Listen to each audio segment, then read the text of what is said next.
Efri fræsaranum verður í raun neðri. Það gerir okkur kleift að stilla nákvæmari, búa til flóknari prófíla. Í grundvallaratriðum skynsamlegt að fá sér annan fræsara. Að vinna með fræsara getur í raun sparað okkur einhverja peninga.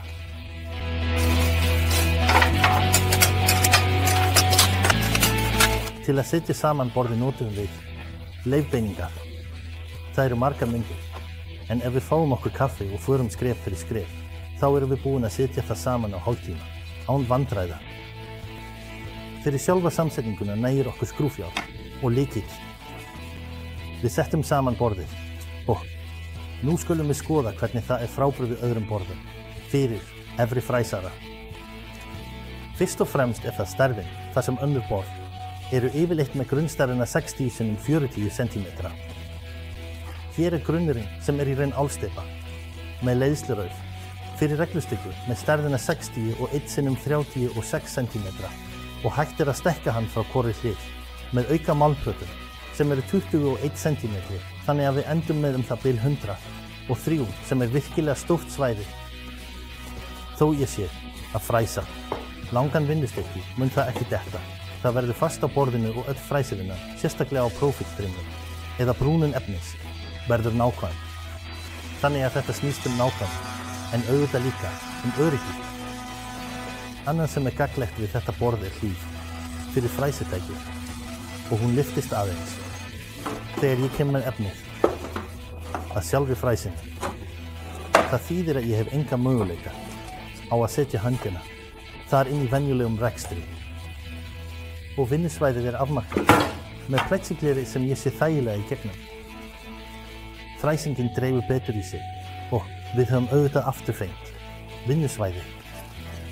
Gott fræsiborð frá slæmu mismunandi eftir því hversu auðvelt eða erfitt að færa reglustykkuna og hversu stillanlegt það Það þýðir að þegar við stillum hornrétt hér og höfum nægilega stóran fræsi, getum við í raun gert litla tappa í lokin og sett saman lítið ramma. Kosturinn við þetta borð líka sá að það aðeins hærra en önnur borð. Það þýðir að við getum sett stóran og öflugan fræsi þar og leyft okkur að vinna með mun stærri og flóknari hnífa. Með slíku borði getum við í raun búið til prófíla, klæninga og ramma og til dæmis getum við keypt sett fyrir kassadyr og búið til fallegar hurðir fyrir eldhúsið. Festing fræsisins í þetta borð framkvæmd með sniðmáti þar sem við forborum og festum það að neðan.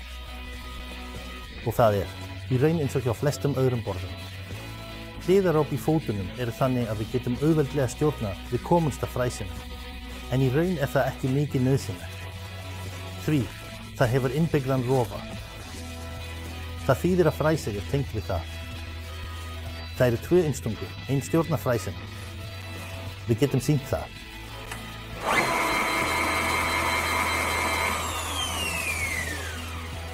Rofinn búinn evrópskum staðli með þessum hnappi sem auðvitað hægt að slökkva á með því að banka á hann ef eitthvað fer úrskeiðis eða ef eitthvað mistekst og við höfum ekki hvernig á að slökkva á honum fljótt. Eftir að aftari leiðarinn hefur verið fjarlægður fræsið aðgengilegt þannig að við getum skipt hvaða hníf sem sett stærri klemmu og nota stærri hnífa og auðvitað loka vinnópunum með möndunum. Ef við þurfum að vinna með legu sem þýðir stöðningsfræsi, þá getum við fjarlægt aft af borðinu og stjórnað efninu, til dæmis í kringum flóknari útskurði eða beygju. Öll virkni fræsisins í þessu borði breytist og úr efri fræsi verður í raun neðri, kyrrstætt fræsi eins og í stórum vélum. Þetta gerir okkur kleift að stilla nákvæmari, búa til flóknari prófíla, því þegar unnið með efri skaftfræsi, þá í raun stuðningsflöturinn oftast helmingur af raunverulegum snertiflöt, sem breytist verulega hér. Efni getur legið alveg á fletinu, en við missum leið eitt fræsi, sem fast. Ef við ætlum að gera mikið af hlutum, þá í raun skynsamlegt að fá sér annað fræsi ef við værum að vinna á brúnir pergólu útiborðs og halda einu fræsi til hliðar þegar við gerum þessi verk á borðinu. Vinna með fræsi getur í raun sparað okkur peninga.